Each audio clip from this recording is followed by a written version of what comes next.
আমরা আছি এখন পাঞ্জাবি মোড় রানীগঞ্জ।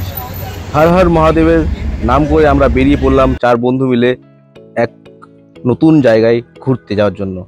তো সেই জায়গার নাম আমি এক্ষুনি বলবো না আপনাদের, চলুন আস্তে আস্তে অনেক গল্প হবে, অনেক কথা আপনাদের সাথে শেয়ার করব। শুভদীপ, শুভজিৎ, ইন্দ্রজিৎ আর আমি দীপঙ্কর 4 বন্ধু মিলে বেরিয়ে পড়লাম আমরা নর্থ বেঙ্গলের উদ্দেশ্যে। এখন আমরা ক্রস করছি মলানদিঘি। আমরা রানীগঞ্জ থেকে গাড়ি ছেড়েছি দুর্গাপুর হয়ে মলানদিঘি রোড ক্রস করার পর বোলপুরে এখন ঢুকবো। এই যে বোলপুরে পৌঁছে গেছি, আপনারা দেখতেই পাচ্ছেন। আমরা ঠিক করেছি বোলপুরেই আমরা আমাদের রাত্রের খাবার এখানে সেরে ফেলবো, কারণ বেশি দেরি করা যাবে না। ঘুরতে গেলে সময় মতো খাওয়া দাওয়াটা খুবই দরকার। অনেক খোঁজাখুঁজি করার পর আমরা ঠিক করলাম আমরা বোলপুরে ঠেক স্মার্ট বাজারের নিচে রয়েছে সেই ঠেক রেস্টুরেন্টে আমরা আজকে রাত্রে ডিনার সেরে নেব। এই যে আমরা ঠেকে এখন গাড়ি পার্ক করে চলে এসেছি ভেতরে, সবাই ফ্রেশ হয়ে খাবার অর্ডার দিয়ে নিচ্ছে। আমরা ঠিক করেছিলাম যে আমরা খুব একটা হালকা খাবার খাবো, কারণ সারা রাস্তা আমাদের জাগতে হবে, গাড়ি ড্রাইভ করতে হবে।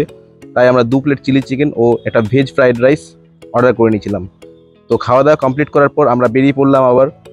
এখন আমরা মোরগ্রামের উদ্দেশ্যে। এই যে মোরগ্রাম, এই এতটা অবধি আমাদের 1 ওয়ে ছিল, এরপর থেকে আমাদের double lane start up to Siliguri পর্যন্ত।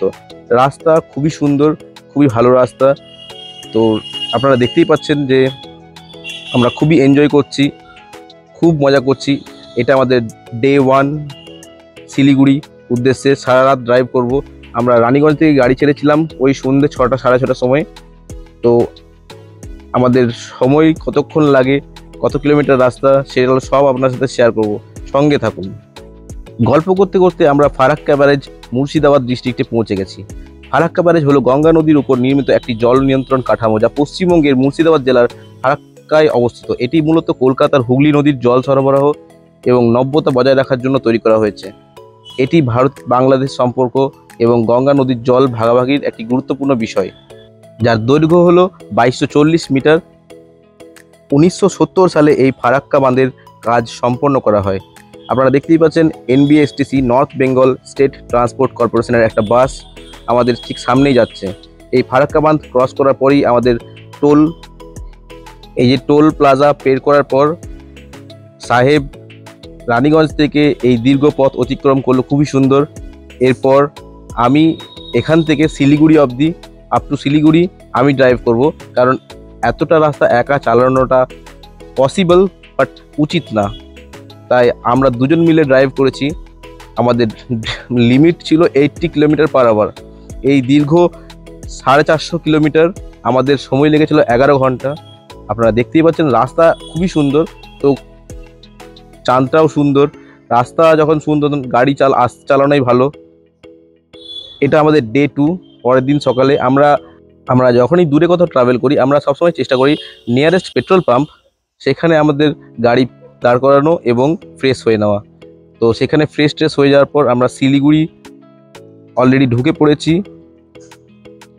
এই যে দেখতে পাচ্ছেন আমাদের NH10 যেটা সেবক রোড, সেই রোড ক্রস করার পর আমরা এখানে এসে একটা খুব বড় বিপদের মুখে আমরা পড়ে গেলাম। আমাদের উদ্দেশ্য ছিল কালিম্পং যাওয়ার। সেই কালিম্পং যাওয়ার রাস্তায় বিশাল বড় ধস নামায় আমাদের সেই রাস্তা দিয়ে যেতে দেওয়া হলো না। তাই আমাদের প্ল্যান সব চেঞ্জ হয়ে গেল, কারণ ওখানে আমাদের গেস্ট হাউস বুক করে রাখা ছিল। তাই আমরা ঠিক করে নিলাম যে কালিম্পং না গিয়ে আমরা এখান থেকে দার্জিলিং চলে যাব। দার্জিলিংয়ের পথে আমাদের গাড়ি ঘুরিয়ে নিলাম। আমরা আবার ওখান দিয়ে নেমে এসে রোহিণী টোল, যেটা দার্জিলিং যাওয়ার রাস্তা, রোহিণী টোল ক্রস করার পর দার্জিলিংয়ের উদ্দেশ্যে আমাদের গাড়ি রওনা দিলাম। এই অপরূপ সুন্দর পাহাড়ের দৃশ্য দেখতে সবারই খুবই ভালো লাগে। আমাদেরও একটা হঠাৎ প্ল্যান হলো, চলো ঘুরে আসি সবাই মিলে। তাই 4 জন বন্ধু মিলে গাড়ি নিয়ে বেরিয়ে পড়লাম। ফার্স্ট টাইম এক্সপিরিয়েন্স, পাহাড়ে নিজেরা গাড়ি চালাবো, কারণ বাইক স্কুটি এর আগেও আমরা চালিয়েছি। 4 হুইলার নিয়ে পাহাড়ে ওঠা বা পাহাড় থেকে নামা কিছু ডিসিপ্লিন রয়েছে, অবশ্যই সেগুলো মেনটেন করতে হবে। আমরা সেগুলো মেনটেন করেছিলাম এবং অবশ্যই ধীর গতিতে কখন কীভাবে স্পিড নিতে হবে সেগুলো জেনে নেওয়া উচিত পাহাড়ে 4 চাকা নিয়ে যাওয়ার আগে। আমাদের সেরকম খুব একটা অসুবিধা হয়নি। সাহেব খুব ভালো গাড়ি চালিয়েছে, আমিও সাহেব আমাকেও কিছুটা অ্যাডভাইস দিয়েছি কীভাবে চালাতে হবে গাড়িটা। আমি সেভাবেই ওর সাজেশন ফলো করে আমি দার্জিলিংয়ের ঘুম স্টেশন সেখানে উঠিয়েছি, সেখান থেকে নামিয়েছি।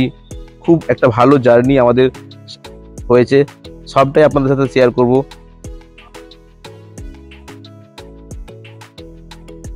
সকাল 10টায় আমরা শিলিগুড়ি ঢোকার পর আমাদের দার্জিলিং পৌঁছাতে পৌঁছাতে 3টে সাড়ে 3টে বেজে যায়। তাই আমরা এখানে একটু দাঁড়িয়েছিলাম। দেখতেই পাচ্ছেন ভিউটা অপরূপ সুন্দর। দাঁড়ানোর কারণ হচ্ছে প্রচণ্ড জ্যাম, এই জ্যামের মধ্যে আমাদের গাড়ি দেখতে পাচ্ছেন আটকে গেছে।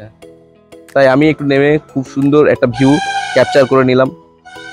এই অপরূপ ভিউ একদমই ছাড়া যায় না, তাই এই জ্যামের মধ্যে থাকলেও একটা খুব সুন্দর আনন্দ করা যায়।